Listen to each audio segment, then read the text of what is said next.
Morgan. Well, I was born in 1864 to a family of farmers in Iowa. Quite literally, that was my name at the time, a farmer. Oh, but that life was not for me, and I think my family knew this. You see, sadly, my mother passed away in my infancy, at the young age of 2, and I was sent to live with my grandfather. Well, my father and I were not close, and perhaps that's what drove me straight into the arms of Thomas Morgan, a scoundrel of a man who roped me into his dangerous card game heist. But little did I know, the most dangerous game of all is love, and I never seemed to not lose. Well, Tom and I had a great deal of fun riding the rails together, but fun can't always last, can it? You know, we even had a beautiful baby boy together on October 31st of all days, if you can believe it. Well, 2 days later, that baby boy was no more. I felt heartbroken, like someone had just taken my heart, ripped it from my chest, tore it in half, threw it on the floor maybe, and stomped on it a little bit. And so, well, you really can't blame a girl for running off with another man. Although optics appeared a bit less than ideal since he was the stepson of my husband's stepmother. Yes, try and figure that one out. Well, reprieves are not cures, and I found myself a short time later at the Hotel del Coronado in 1892 with one of my, well, how do you call them now, boy toys? One of my boy toys. I thought he had taken me there to sweep me off my feet, but he never came. I waited days for him to arrive, but to no avail. And, well, one must go out for necessities, so I found myself going out, getting some groceries, and deciding to buy an American Bulldog revolver. While I was at it, a girl must protect herself. And so, when they found me days later on the steps of the Hotel del Coronado leading down to the beach with a bullet wound in my right temple, they thought I had done it. Maybe it was melancholy or madness or womanly issues. They did not account for one thing. That bullet in my right temple did not belong to my American Bulldog revolver, oh no. It belonged to a different gun. And so my death remains a mystery, and I remain at the Hotel del Coronado. Yes, people can still see me, hear me, and sometimes even feel me. It does get terribly lonely, though. If only people will come by and visit. Maybe on our hop-on, hop-off trolley. It stops right by the Dell. Oh, well, that's enough about me. How about some light housekeeping before we begin, shall we? Guess once this trolley starts pioneers. And so we will be headed to a corner of the park right over here, where there's been a memorial constructed from a lot of our pioneers' headstones moved from various locations. And as we make our way over there, keep in mind, maybe keep an eye on the ground as well. There are some gophers who decided this hill would make a really good home.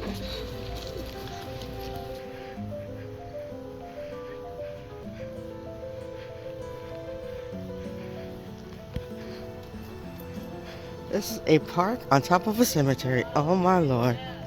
Welcome to the Pioneer Park Memorial, consisting of over 140 of our pioneers' headstones. I will give you a chance to look over some of them in a minute. However, first I want to talk about 3 in particular that will be, well, recurring. The first, right over here, is the headstone of Reverend Ubach, also known as Father Ubach, or one of the last of the Padres. And I know what you're thinking. No, not the baseball team. We still have plenty of those. Well, Father Ubach actually came over to San Diego from Barcelona, Spain in 1866. While he was here, he did a whole lot of good for San Diego. In fact, some people say he's great for 2 things he did, however I say it's 3. The first, well, when we boarded that trolley in Old Town, we took a look across the street and saw that giant white church. Yes, that's the Church of the Immaculate Conception, a very beautiful parish that's actually still working to this day and was founded by Father Ubach. Very nice. The second one, actually, Calvary Cemetery, a beautiful little cemetery on the hill behind Old Town where a lot of our pioneers ended up being buried. And the third, well, did you know he actually brought over the first football from Spain? Yes, he was that guy. So on Sundays after Mass, he'd be seen in the yard playing with all the little kiddos. He was actually so well loved by both the Old Town settlers and the native Kumeyaay that when he ended up passing away, over 4,000 people came out to attend his funeral. Quite a lot. So while not all reverends are still well revered,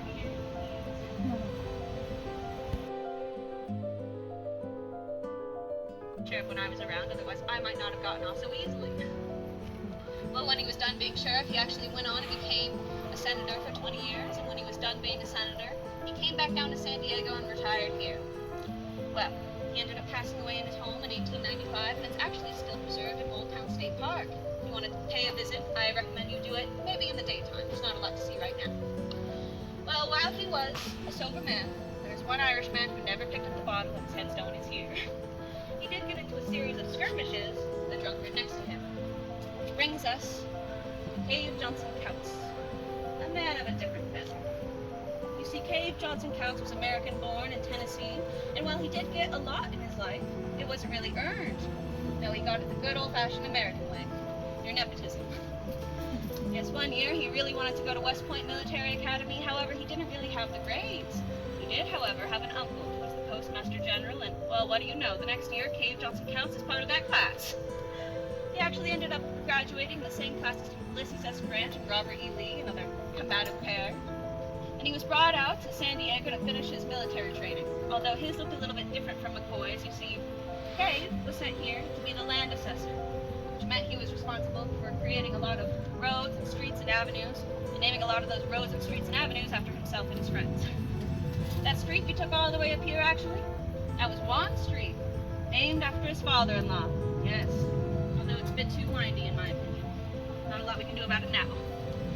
Well, one afternoon when he was done with his assessing, Cave was walking through Old Town and he saw, well, the Bandini house was really having a party. However, it wasn't really, well, now it's not really the Bandini house. You all saw that Cosmopolitan Hotel I pointed out on the way up? That was where the Bandinis lived before it was a hotel. As you can tell, they were very, very wealthy. And on this night, Juan Bandini's youngest daughter, Isadora, oh, she was having her 18th birthday party, and it was lavish. They spared no expense, got it the nicest dress around, and everyone was invited. People were drinking sangria all day, and it was a blast. However, on this evening, Cave Coutts was walking through Old Town. He saw the party going on, and he thought, you know what? I've heard rumors about Isadora being the most beautiful girl in Old Town, but how true can those rumors be? So he thought he would hang out under the balcony and try and catch a glimpse of her. He was soon rewarded. She came out onto the balcony looking lovely as ever. However, they had been drinking wine all day, and she was quite tipsy. And then she gave a whole new definition of being tipsy because she just tipped right over the edge of the railing and hit Cave Coutts' arms. How lovely. Now, some say it was love at first sight, but not without benefits. At the wedding, he was gifted Rancho Guajome, a sizable portion of land over near current day Oceanside by his brother-in-law. And his father-in-law pulled some strings, and Cave Coutts became the youngest judge in San Diego County history. But that's not to say he had good judgment. No, like, he got sloppy. Within 3 years, he committed no less than 6 murders. And so you might be wondering, okay, after the first murder, why was he allowed to just keep walking around and murdering? Well, let me ask you another question. Has anyone here ever seen a judge held accountable for their actions? I do think so. Well, perhaps the most notable of these murders is the murder of Juan Mendoza. See, Juan Mendoza was actually a former employee of Cave's, and he worked at Rancho Guajome with Cave. However, as you may be able to tell, Cave was not exactly the nicest guy. On top of this, he was a drinker, and drinking did not make him 1 ounce nicer. So the conversation ended up devolving, and Juan was sent away at the end of the day without his paycheck, enough to make anyone really angry. And so he found himself sitting in Old Town at a bunch of different bar stools, telling anyone who would listen, you watch me, I'm going to kill that Cave Coutts. I'm going to do it. Well, word got back to Cave. People were saying, hey, you heard? Juan really wants to kill you. But Cave didn't find it very funny. So one day, Juan was leaving the butcher shop when he saw Cave. Cave saw him. And so Juan very, very bravely ran away as fast as he could. But it was too late. Cave had seen him. He wanted to put the whole matter to bed right there and then, and so he decided to shoot Juan Mendoza in the back as he was running away unarmed, violating those very important rules of the West at the time: never shoot an unarmed man and never shoot a man with his back to you. On top of this, it was in broad daylight in the middle of Old Town, with many witnesses. So people were thinking, oh, we've got this Cave Coutts now. He's not slipping through our fingers this time. However, the wealthy Bandinis, when they heard about this, they went all the way up to LA, got themselves a nice little lawyer, brought him back down to San Diego, and this lawyer stood in front of the judge and jury and said, well now folks, you see, Juan was going around telling everyone he was going to kill Cave. Cave really had no other option than to just take matters into his own hands first. And so, you see what we have here is a case of preemptive self-defense. The jury bought it. Well, while he did slip through the fingers of Lady Justice, we all have a date with the Grim Reaper eventually, like it or not. And he was pretty good at driving up that date. Yes, along with his anger issues, he had high blood pressure and a bit of a drinking problem, which drove him to die at the age of 55 due to a brain hemorrhage. And although he wasn't the best man, can any of us really say we are? No, he was a murderer, and so you have to take that into account. Although he did impact San Diego for the better, so we include his story. How fun. Well, I will give you a minute or two to look over the settle. Well, it's very, very nice. We've got a little elementary school right over here, little park for the children to play on. Dogs will come out here and they'll have a ball. There's even a summer concert series that goes on out here, and families will put their whole picnic blankets out and will have dinner over here while they're enjoying some music. However, did you know Pioneer Park was not always here? It's less than 100 years ago. This space was used for something else. You see, only 2% of all San Diegans know Pioneer Park was once Calvary Cemetery, the very cemetery Father Ubach founded. And none of the bodies have been moved. Right now we are standing over 3,000 bodies. So how does this happen? How is it that in less than 100 years, so many people have forgotten? How is it that those children playing on that play structure have no idea they are doing it right next to hundreds of dead children? How is it that the dogs playing over here have no idea if they dug 6 feet deep, they'd have more bones than they would ever know what to do with? How is it that those families coming out here and enjoying their summer concerts are putting down their picnic blankets on top of other families that they don't even know? Well, it's a little bit interesting, you see. Gross. In the 1930s, this was still Calvary Cemetery until, well, Peter O'Malley, the groundskeeper, ended up passing away, sadly. Now, his family does still live in that house right over there with the string lights. However, jobs aren't really inherited anymore, otherwise we'd have a lot more stonemasons and blacksmiths and that kind of thing. And so, well, the position remained open. The grass started to grow all the way up to the waist, and people started coming here and doing things they probably should not have been doing. It turned into a bit of a community eyesore, and so in the 1960s, when California passed an interesting bit of legislation that said something along the lines of, oh, if you have a community eyesore kind of thing, you can turn that area over to your city's Parks and Recreation Department, and they can turn it into something like, oh, I don't know, a park. San Diego ran with it.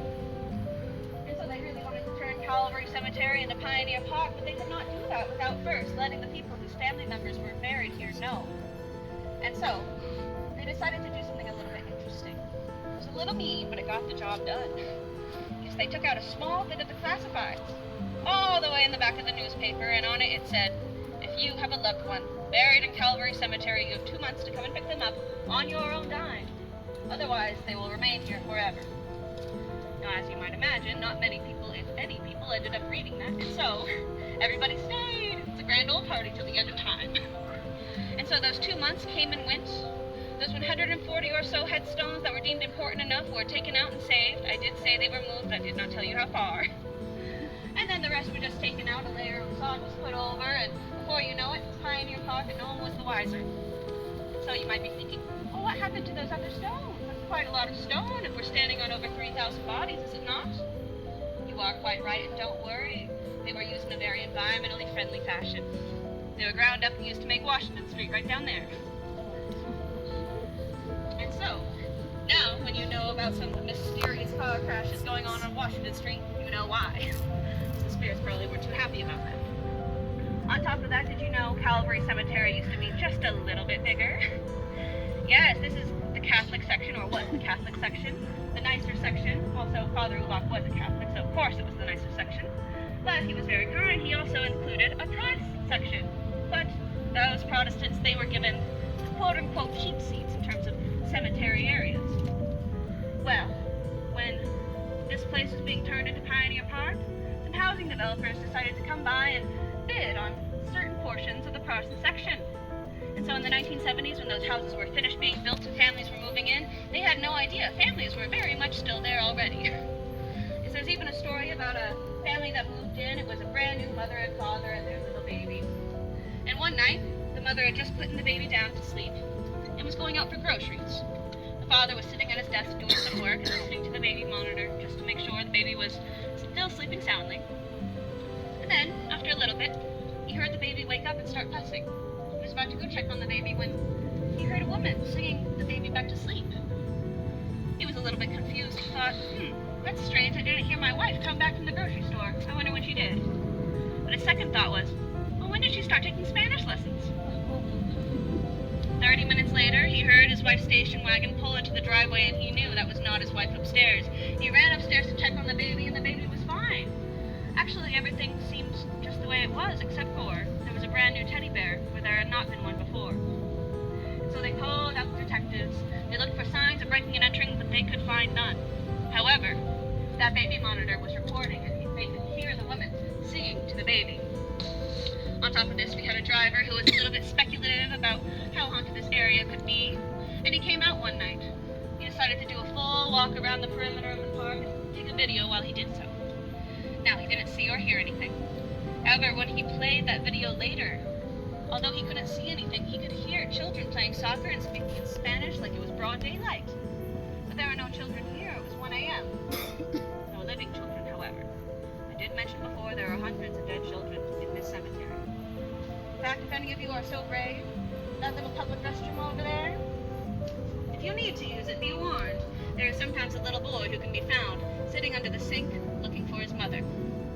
However, it's not too unusual. You see, we have had people on our tour find out their family members were waiting for them here all along as well.